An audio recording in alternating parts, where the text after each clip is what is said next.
Queen Elizabeth I, the Virgin Queen, remains an enigma. Her reign, a beacon of the Renaissance, saw England flourish. But behind her power and majesty, Elizabeth hid a secret. Her beauty, the envy of many, was a carefully crafted illusion, painted on with deadly concoctions. It was a beauty regime with a dark side, one that slowly poisoned her in the name of vanity. Elizabeth's reign coincided with a period obsessed with pale skin. This fashion, a symbol of wealth and leisure, dictated that aristocratic women shield themselves from the sun. A tanned complexion implied a life spent labouring outdoors, a mark of the lower classes. For Elizabeth, maintaining her porcelain complexion became an obsession. Little did she know it was a dangerous pursuit. The quest for beauty often comes with a price, and in Elizabeth's case, it was her health. The cosmetics she used, while effective in creating her iconic look, contained deadly ingredients. These toxic substances, used day after day, year after year, took their toll on the Queen's health. It's a tale of vanity, and the lengths to which people, even monarchs, will go to attain an ideal. To achieve the coveted pallor, Elizabeth turned to a cosmetic known as Venetian ceruse. This concoction, a mixture of white lead and vinegar, was painstakingly applied to the face like a mask. The result was a smooth white complexion, masking any imperfections and mimicking the sought-after aristocratic pallor. The application of Venetian ceruse was a lengthy and meticulous process. It began with cleansing the face, not with soap and water, but with a mixture of mercury and rosewater. Then, layer upon layer of the lead-based paste was applied, carefully smoothed to create a flawless finish. It was a time-consuming ritual, one that Elizabeth repeated daily.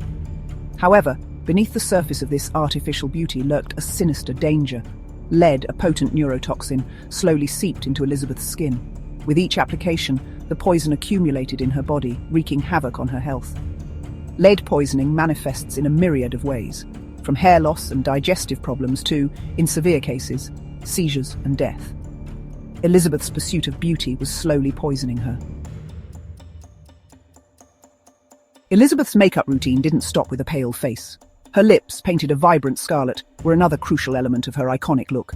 To achieve this, she used a lip stain derived from cinnabar, a naturally occurring mercury sulfide.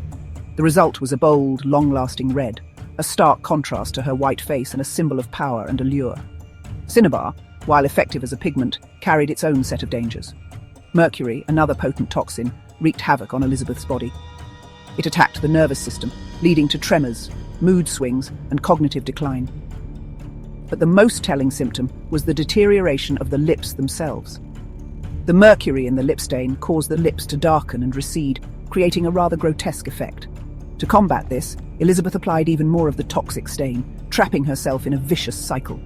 The more her lips deteriorated, the more she used, further poisoning herself in a desperate attempt to maintain the illusion of beauty. Section 4.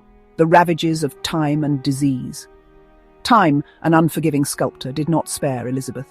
As she aged, the years began to etch themselves onto her face, leaving lines and wrinkles that no amount of Venetian ceruse could conceal. To add insult to injury, Elizabeth contracted smallpox in 1562, a disease that ravaged her body and left her face scarred. The smallpox scars were a devastating blow to Elizabeth. In an age where beauty was paramount, especially for a queen, these blemishes were a source of great distress.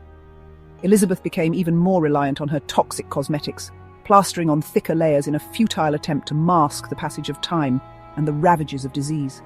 To control her image, Elizabeth banned any unflattering portraits. She wished to be immortalized in her prime, her beauty eternally frozen in time. Artists were instructed to portray her as youthful and radiant, her smallpox scars erased, her skin smooth and white. Section 5. A legacy of lead. As Elizabeth aged, the cumulative effects of lead and mercury poisoning took their toll. Her hair thinned, her teeth blackened, and her skin became grey and leathery. There's even an account of Robert Devereux, the Earl of Essex, catching a glimpse of the Queen without her wig and being shocked by her baldness. Elizabeth I died in 1603 at the age of 69. The exact cause of death remains a mystery, but it's highly likely that her lifelong use of toxic cosmetics played a significant role.